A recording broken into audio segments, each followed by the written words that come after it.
Amigos da Ideia do Jogo, essa é uma semana que tem algumas questões do futebol brasileiro que precisam ser comentadas, né?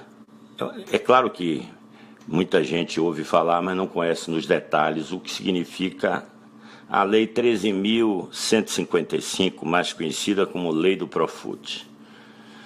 Não é de hoje, nem de ontem, é de bem lá atrás, que os clubes buscam, com influência nos governos federais, encontrar soluções para postergar o pagamento do seu imenso passivo fiscal, que da última vez que eu li, passava dos 4 bilhões de reais.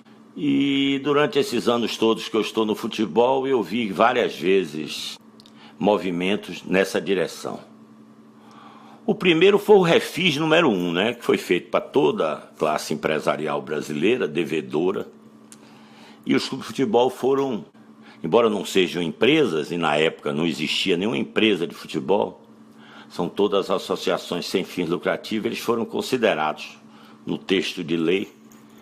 E eu me lembro, para nosso orgulho, que muita gente entrou, mas pouca gente ficou.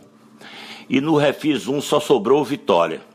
A parcela era tão barata que eu ainda brincava dentro do clube. Se o Vitória não tiver dinheiro, vocês me avisem que a gente faz uma vaquinha aqui e tira do bolso. Era negócio de R$200 ou coisa parecida. Depois veio o Time Mania, né? Já em 2000 no século XXI. O Time Mania também foi para parcelamento de dívida fiscal dos clubes. E agora, para não fazer muita história, vamos direto ao ponto.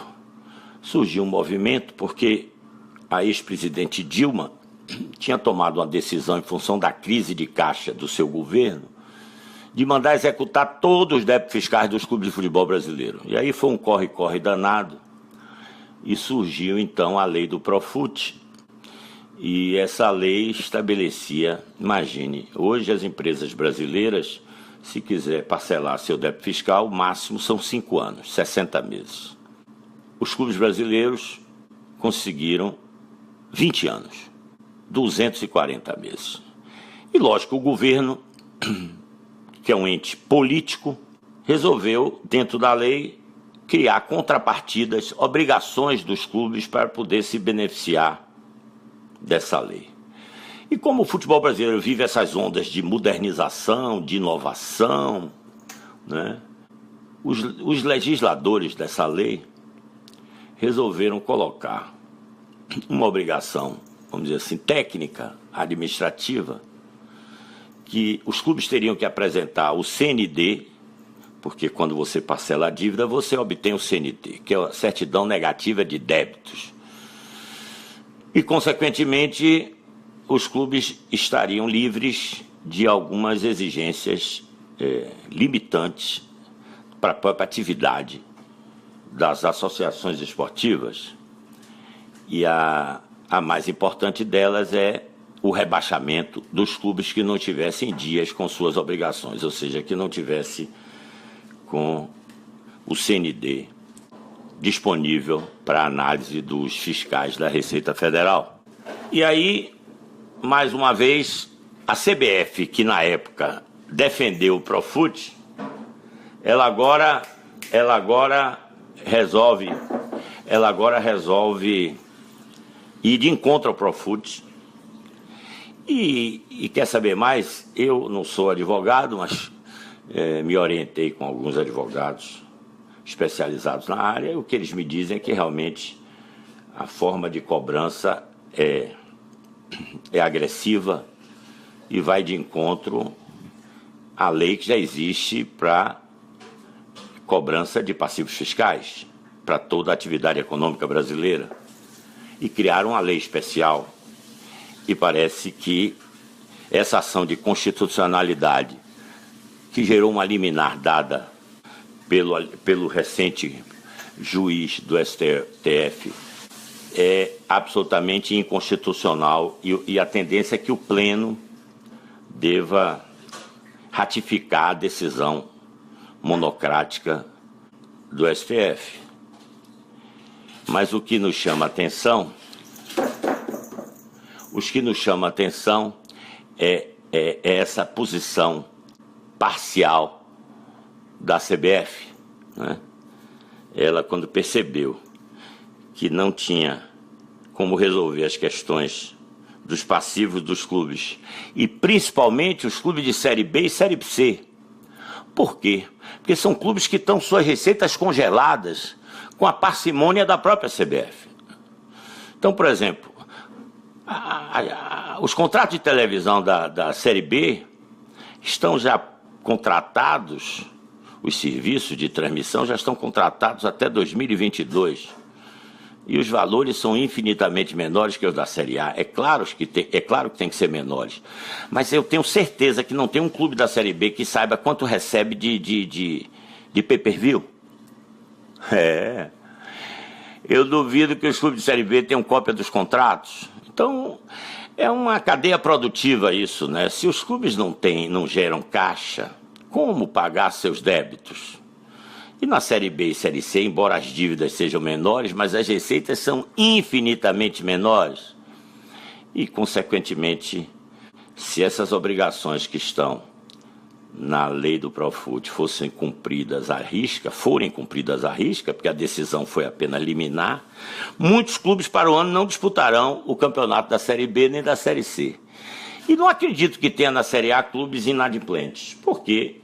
Porque, embora as receitas dos clubes de futebol do Brasil estejam totalmente atreladas aos contratos de televisão, o que é uma temeridade, mostrando a ineficiência dos departamentos de marketing do clube e a ineficiência do crescimento das receitas de sócio-torcedor, embora tenham melhorado muito, principalmente na Série A, mas ainda geram receitas suficientes para que, no seu fluxo de caixa, eles façam a previsão do pagamento deste parcelamento previsto na lei do Profut. Então, fica aqui esse meu comentário a respeito dessa situação e vamos acompanhar o julgamento do Pleno do STF. E se o Pleno não concordar com a decisão liminar do juiz, Alexandre Moraes, eu acho o nome dele, o futebol brasileiro pode entrar numa grande crise nas suas competições esportivas, né? E por trás de todo esse movimento, a intenção da CBF, com a criação agora das licenças, que vão dar autorização dos clubes de participar do calendário nacional, de competições, há o interesse de concentrar esse poder de gestão em relação às obrigações dos clubes. E, no fundo, e eu vou explicar num áudio com mais detalhe o que são essas licenças e também por trás disso qual o objetivo político da CBF, não é? Que na realidade é cada vez mais inibir a criação de uma Liga Nacional de Clubes, porque não interessa nem a CBF, porque perde poder político, e não interessa a principal rede de televisão brasileira, porque vai perder o poder de manejar os contratos de direitos de televisão. Mas no outro áudio eu explico melhor. E em recente evento em São Paulo, do futebol, um seminário sobre futebol em São Paulo, o representante da CBF, ex-político paulista, Walter Feldman, que fala em nome do presidente, porque ele não aparece nos eventos públicos, ele defendeu a posição da CBF e criticou essa legislação. Só que, quando ela foi aprovada, ninguém se manifestou dentro da CBF, porque a lei estava apenas começando e os seus rigores não estavam nem próximos de serem cumpridos. Agora não, terminando o calendário para o ano, uma simples denúncia faria com que a CBF tivesse que cumprir o que estava previsto na lei e talvez a gente não tivesse no próximo ano nem campeonato da Série B, nem campeonato da Série C. Um abraço para vocês.